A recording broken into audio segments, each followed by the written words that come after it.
Hello again, Callum Brown for 74XX. You've seen my Sega Turbo mini cabinet in a few other videos like the one where I replaced the monitor. It's one of my favorite machines with its unique form factor, double blue striped molding, and LED scoreboard.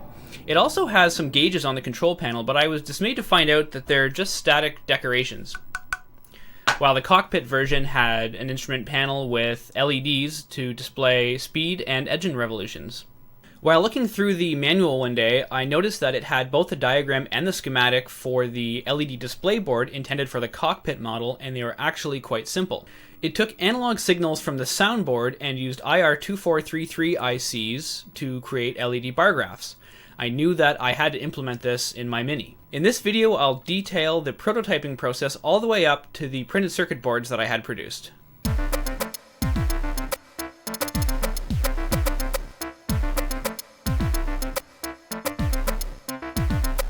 I briefly considered adding some sort of a topper to the machine, but eventually just settled on replacing the fake gauges on the control panel. I looked for IR2433 ICs, but found they were beyond obsolete. Searching around, I discovered the Texas Instruments LM3914, which appeared to be a fairly recent replacement. It too was obsolete in its DIP form, but still had a PLCC variant available.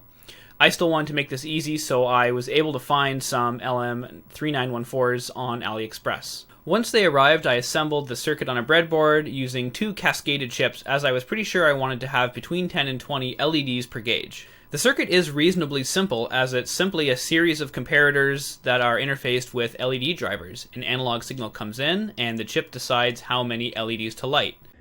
So here I have a pair of these LM3914. Right now I have it powered by 12 volts, and the signal that's going to this pot right over here is 5 volts. So it's powered up now, so I can take this and I can actually increase the voltage, and you can see it lights them up, like a bar display. So these are cascaded so that they work in order like this. So there'll be one circuit like this for the speed and one for the tachometer. With the test circuit working, I removed the soundboard and started thinking about how to wire it up. Looking at the cockpit wiring diagram, the speed and tachometer signals come from the connector G, and 12 volts come from somewhere else on the wiring harness, but I'm going to try and find 12 volts on the soundboard. So here's the soundboard I just pulled out, and so the connector we're looking at here is connector G. So I want to see if a couple of the pins that are unconnected on the schematic might actually be connected to voltage, and if they are truly not connected to anything, I can actually just bridge the power in there, so I only have things coming off of one connector. So here on the soundboard, I have discovered that this pin 6 is isolated, which is great. So what I'm going to do is put a jumper from CN4 pin 4, which is 12 volts, over to this blank pin. So then I actually only have to do one header, a 6-pin header, obviously with only a couple, basically tachometer, speed, ground, and the 12 volts, and that's going to go off. And I'll try it with my breadboard variant here, just for the speed at least, or I guess I'll try both of them. I made up a wire harness and then reinserted the soundboard in the machine. I brought out my oscilloscope to figure out the maximum voltage levels for both the speed and tachometer. Okay, so I've got the speed and tachometer hooked up to channel 1 and channel 2 respectively, so you can see they're both at 0 right now. I'll turn the machine on. And so each division there is 5 volts, and actually I can just turn on a measure, and I've got it set for channel 1 and channel 2 Vmax, so it'll show us that after it gets a completed cycle, I guess.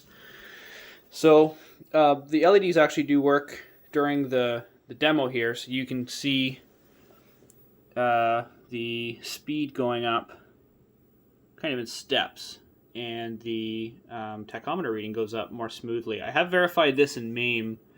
There's an overlay that shows the speed and tachometer LEDs, and they actually do work just like this. So this is correct. So that's great that the signal is working correctly. All right, we've got a, ooh, look at that. We've got increasing speed.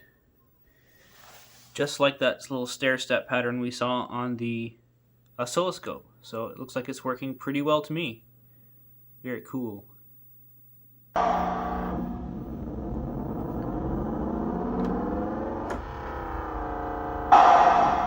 Next, it was time to prototype the gauges. Originally, I'd hoped to actually reuse the housings from the old gauges, but they appear to be crimped shut. I briefly looked for something pre-made available in the right size, but came up empty.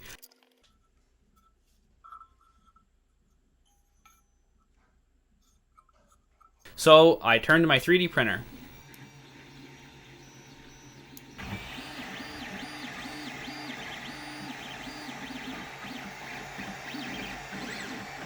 I ended up designing two pieces. The bezel is inserted from the front, and a plate that would contain the LEDs is inserted from the back.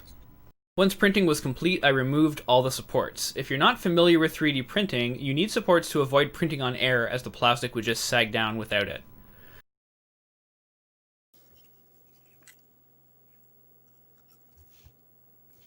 I purchased some 3" by 3/8 Lexan discs from Amazon for the lens. The bezel was printed with a depression along the inside for the lens, and it's inserted by pulling apart the bezel slightly. The plastic is plenty strong, being flexed in this direction. The plate fits in behind and will be screwed to the bezel and the wood control panel. The holes for the LEDs were very small and didn't print cleanly, so I used a small DC drill to open the holes up. I also made a little sticker for each plate. The LEDs are all inserted so that the common anode is towards the middle. For the tachometer, I went with 12 green LEDs, 5 yellow, and 3 red. For the speedometer, I just used green for all 20.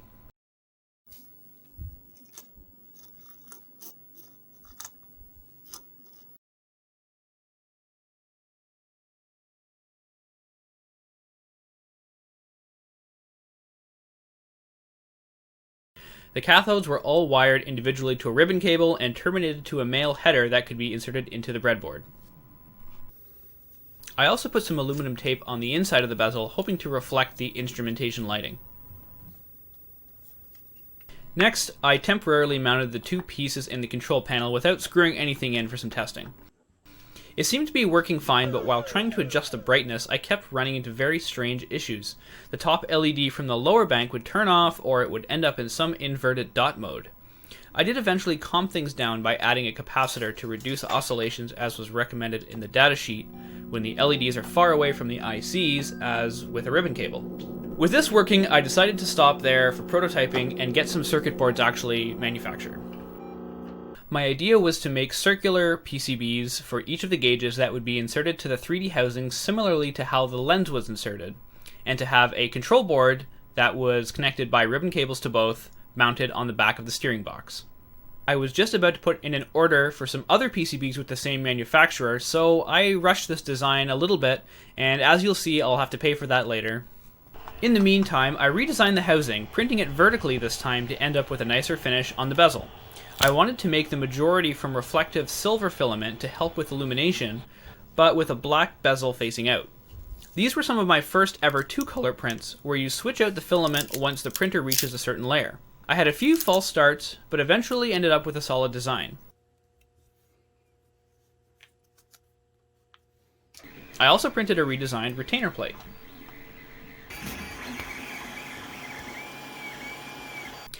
So 2 weeks later, I had these PCBs in hand, and they are excellent. I've always been impressed with the quality of the circuit boards I get from the manufacturer that I use, and these are no exception. The routing is amazing, even this cutout in the middle, and the silk screening is nice and clear, and it's exactly, as I designed it. The main board is where I ran into some trouble. This was my fault. I rushed the design a little bit and didn't notice a mistake I made where I had connected a potentiometer and resistor up to 12 volts by accident. So before I could use this, I had to cut a few traces and patch a few others. I was originally a little annoyed by the fact that the batch number was written on the bottom here, but they've kind of grown on me since many arcade parts tend to have their part number written on them anyway. I soldered one leg of each LED to the board, then went over them again to make sure they were sitting flat and angled correctly. Then I soldered the other legs and clipped them short.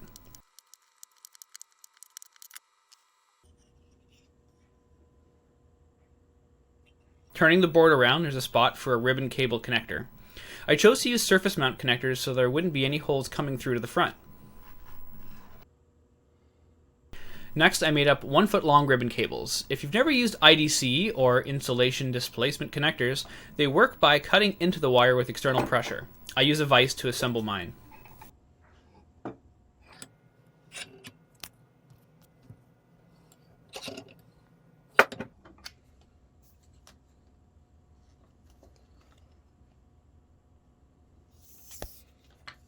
Now I can insert the gauge boards into the housing. There's a protrusion on the PCB and a notch in the housing in order to make sure it's oriented correctly.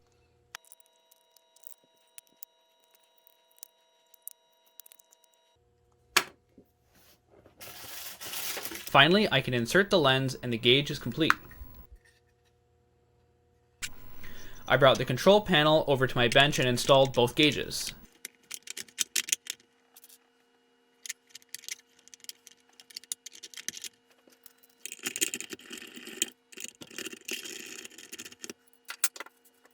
The gauge housing screws into the retainer plate with 2 M3 screws.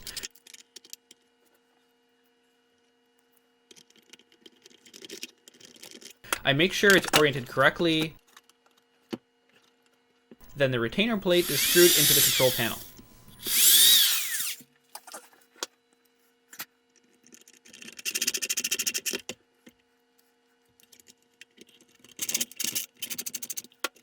I also reinstalled the lamp holder, orienting the lamp so the light shines through the cutout on the PCB.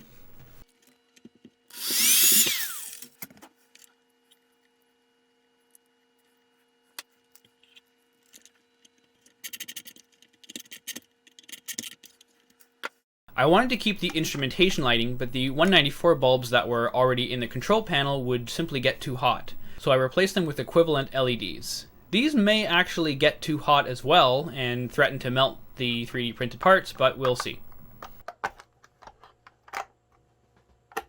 Next, I marked screw holes on the back of the steering wheel box using a blank PCB and drilled holes and mounted the board with standoffs.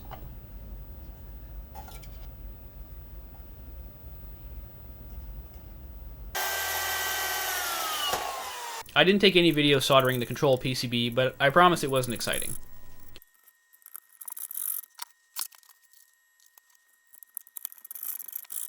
With the control panel roughly back in place, it was time to set the potentiometers on the control board to set the full scale voltage and the brightness of each bank of LEDs. Checking out the instruction sheet on the inside of the back door, there is a dip switch that enables a no collision mode. This is just plain good luck, as it's exactly what we need. With no collisions, both the speed and tachometer signals will quickly go to their maximum and stay there even during the demo mode. Here you can see me setting the maximum voltage and then the brightness on the lower bank to match the higher bank.